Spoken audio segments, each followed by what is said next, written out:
For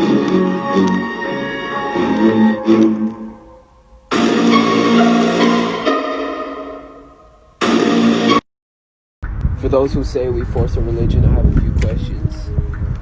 If God was real, if you knew God was real, would you tell people?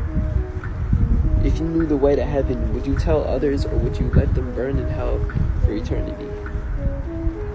If you knew someone laid down their life to save yours, would you tell people? I mean, maybe you don't see it through the point of view that I do, but to not say something would be selfish. To let people burn in hell without even telling them the truth would be evil. And that's why I'll always say Jesus is the only way to heaven.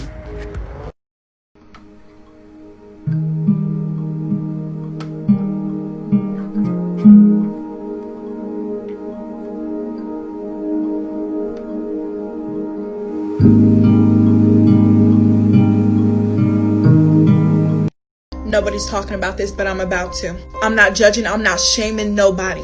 I'm trying to warn you about something. Y'all be playing with some dangerous water. Y'all in some dangerous water. There's so many people who call themselves Christians, but only believe half of the Bible, only listen to half of what God says, takes all his verses out of context and say, this isn't a sin, this isn't a sin. Let me remind you of something. God told us not to lean on our own understanding for a specific reason, and this is that. Our heart deceives us, our mind deceives us. Stop trying to fit God into this society today and these trends. No, he's not. He doesn't change according to our feelings. When you follow God, you change according to what he says. If you don't want to listen to God, if you only want to listen to half of what he's saying and believe only half of the Bible, you're not following God. Being a Christian is being fully for God. Following God fully, listening to him fully, not just what we want to listen to and what we don't. Get it together.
Netflix. Alright, so let me tell y'all something about my God, my Lord, my Savior. That man was never an abomination of a gay man. You could take that however you want to take it. I don't care. My comments is gonna be left open too. I want it tonight. I want it all. He was never a drunk. Y'all think this is funny? Y'all think it's funny to mock God? Just answer that question. All y'all little rainbows, and I'ma call y'all that because yeah, the rainbow was never meant for that. That's besides the point. Listen, stop mocking God.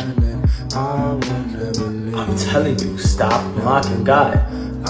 If you think this is funny, you're just as bad as the rest of them. You can take, I don't care if I lose 10,000, 4,000, 50,000. All my fathers. I said what I said.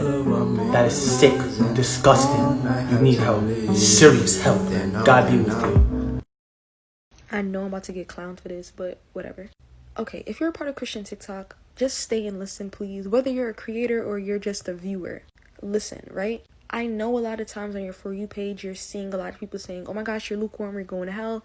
You're hearing about hell. You're hearing about the coronavirus vaccine being the mark of the beast. I know it's overwhelming, and I know it's hard to hear, and I know it's nerve-wracking. But let me tell you, God did not give you the spirit of fear, but of power and of love and of a sound mind. Meaning you're not supposed to be going crazy. That's not of God. Hell was not made for you. You are not destined to go to hell. So don't worry, just do what you have to do so that you don't get there. And the Christian creators out there, stop basing your content on the rapture. God is not a ticket into heaven. Spread the gospel, the death, the burial, and the resurrection. Because what if hell didn't exist? What would be your content?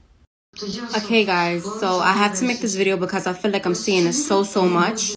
People are DMing me and messaging me that Satan has been trying to attack them in their dreams. And let me tell you this, when you wake up from that dream, you must pray. And I know sometimes it's hard to pray when you wake up from a scary dream because Satan is trying to use fear to stop you from praying.